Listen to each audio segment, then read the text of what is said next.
So, who are you? You. Boxer or Napoleon, as in Animal Farm by George Orwell. I got woke very early yesterday. I'm never happy with that. Then I watched during a workout, a discussion, Gabriel Rockhill on his new book, Who Paid the Piper of Western Marxism. Some good stuff to squat to. Then later, Brianna Joy Gray, as I took a nap and woke up thinking I was talking to her or trying to in a dream to interject while her guest, Dr. Cherise Burden-Stelly, CBS, she called herself, was holding persuasively forth. Slowly I realized they were on Patreon and I was dreaming and they were not hearing me, and I woke up. But my question, conceived during Gabriel but born during BJG, was in Animal Farm, who are you?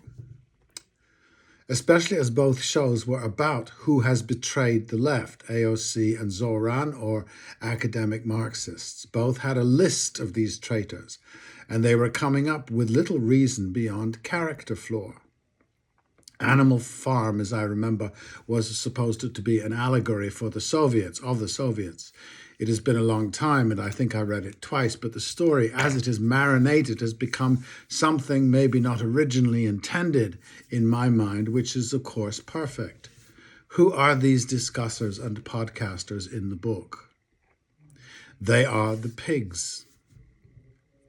The struggle is all in the style. The rest are all victims of the pigs. The pigs are the leaders.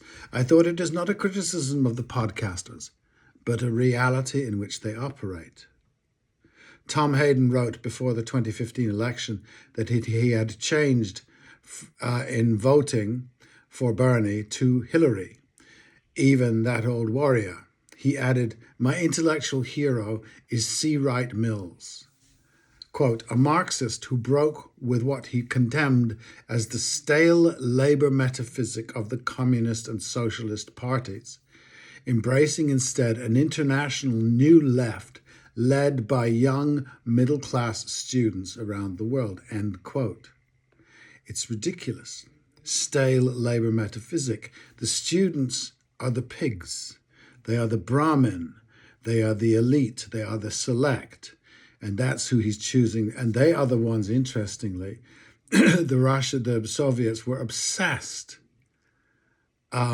with who was betraying them, weren't they? That's what the purges were all about. And here I'm dealing with contemporary left podcasters obsessed with who is betraying the movement. Marxism is actually about labor. It's about that community. And I think that is the problem. The successful podcast class of authors and teachers, lawyers and journalists, the same community from which the politicians spring, the chattering classes, are in Animal Farm all pigs. When I read it, I was told by a teacher that the pigs, real pigs, are actually more intelligent than the other animals. I'm not sure about this definition at all. I would suggest a little bit of professional management class alienation.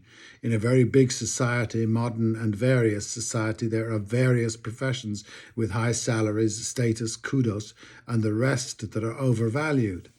They really are unnecessary. I think the book suggests that Boxer is just a simple horse, dogged and faithful, etc. I think he's the most evolved creature in the piece. He's a part of the collective. It may be Napoleon, Snowball, AOC, or Dr. CBS have higher IQs, but this is not useful in a community. I don't think they do have higher IQs, if that measure has any relevance anyway in a culture shouting about equality as a core truth. The pig class is mightily exercised about who is doing what, when, and where. How are they doing relative to the rest? I think this was very likely Soviet Russia, the superior pigs knocking each other off while the simple masses did their duty. It's a malaise. I watched a pretty good TV show called The Gold about the Brinks-Mat bullion robbery of 1983. I was in England then and heard nothing about it. The script turned it into a parable of class struggle. Young working class men tired of being looked down upon, left by posh girlfriends when their modest roots were uncovered. They're very enjoyable mythery and useful in a political world where the centre cannot hold. However, I lived a while among the downtrodden, and they did not seem to feel that way. It seemed rather a fantasy of the rich that their plumbers hated and envied them. A myth alive and dominant today and very evident within the pig world.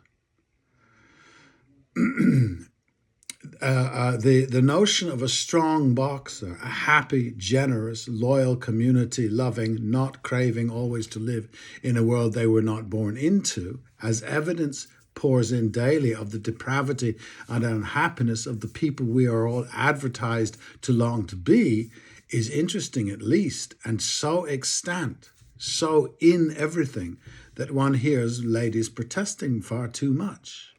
The mechanism for discovering ourselves, for fulfillment, and the contentment that doth attend them may not actually be gone. They may be just ignored and absent in the fractious class who need the chimera of their success to feel something solid within. The pigs may envy the horse, but have enough IQ to disallow themselves that truth. So all of them are hoist with this petard. They are egoists seeking fulfillment, hampered only by their egos to find it. Everything is a little upside down. Marxism is not for these people or their animals. The man himself warns us of them. Marxism is not an anthropology. It's a getting on the bus in the morning with your crew and going to work and not being miserable for it. I don't know how to fix it. It is a civilizational decision, an imperative and addiction. Life is competition, undeniable to those who feel its draw. We construct our power elite around this notion. Why do I say it should not be our concern? That we have the best possible people in position to do this hard work of governing us, the work of defining the world for us? If we are happy to say that the president is not competent, somebody ought to question the system that put him there, that made him president, and we don't. The decisions today were not about the most effective person to be president or any electable position. It is about who could win. That was the discussion on Brianna Joy Gray. Which star will the electorate be convinced to elect? And then we should sit back and watch to see what this person can achieve. It's not about the system. It is the system that achieves. None of these priorities or variables are aimed at the best job being done. It is an irresponsible setup because it presents the presidency as the gold medal of life. Maybe that is what we want. Perhaps the leadership actually make no difference at all. And I have to ask or wonder, much less arrogant, what was the mighty Orwell thinking? Isn't the dilemma of Animal Farm in its essence that the community is divided into the rulers and their subjects, not by divine right, but by dint of talent, belonging to a species, so that Boxer is horsey and Napoleon is piggish, and one was meant to rule, the Lenin or the Trotsky, and the other to be ruled, Boxer, by genetics. And then Stalin is conceived as being the thug because he is of the lower orders. That power works on him in a way it wouldn't have worked on Lenin, if only, etc. There is no real evidence for this except it fits the myth of us. And why did this escape the critical genius of Christopher Hitchens? And we all accept it because this myth of talent is so necessary to our identity. I'm sure it was necessary to Hitchens. That's what he was. Hitchens was a pig. Without provoking a withering glance, the walkabout passage to manhood, for instance, doesn't seem to have any place for talent. Ooh, he's promising. I'm not saying equality is real, that our minds all operate equally. I think it is that the spiritual values contained in Walkabout and not in its equivalent of Harvard is of equality. the spiritual values are of equality, that Boxer and his contribution is in fact more important to society's survival than Snowball. And this may be unconscious awareness makes the podcaster/intellectual community essentially uneasy, that their identity will live in their accolades. To be Homeric, nobody disputed that Achilles was the greatest warrior, and his greatness carried huge responsibility and cost. He fights and kills a lot of Trojans early on. They all have names and lineage to define them, but Sarpedon is no horse to Achilles' pig. You might say that Achilles is the most competitive of inventions, but he isn't. He's quite brazenly expressing himself, and Homer immortalizes his victims. Elon Musk's competitors are not remembered as heroic. They just lose. But I digress.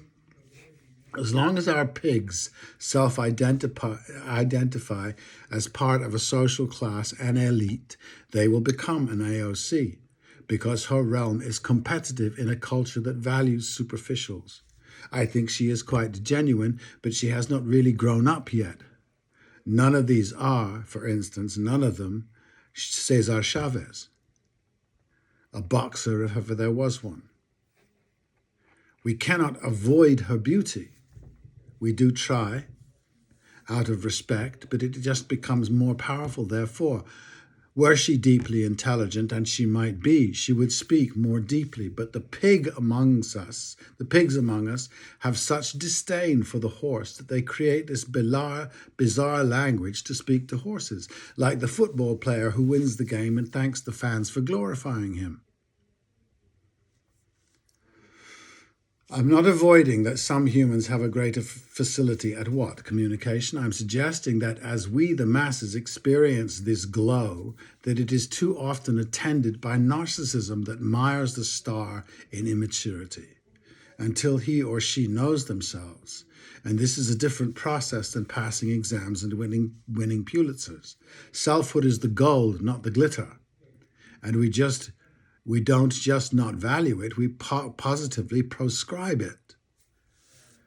The arrival at self prompts us merely to belong. Not getting there compels us to lead. And if you do believe you have the great Rory Stewart talent for leadership, but people just won't listen, if you have a good idea, it needs communicating to the extent that your hearers will be sure they thought of it themselves. They probably did. This humility is absent in the pig, in the podcaster, in the elite class. They might have empathy and conscience, but that is not the same thing. The condescension implied by the great qualification is deadly. And the terrible truth might be that Boxer already knows this and works for you anyway, works for us.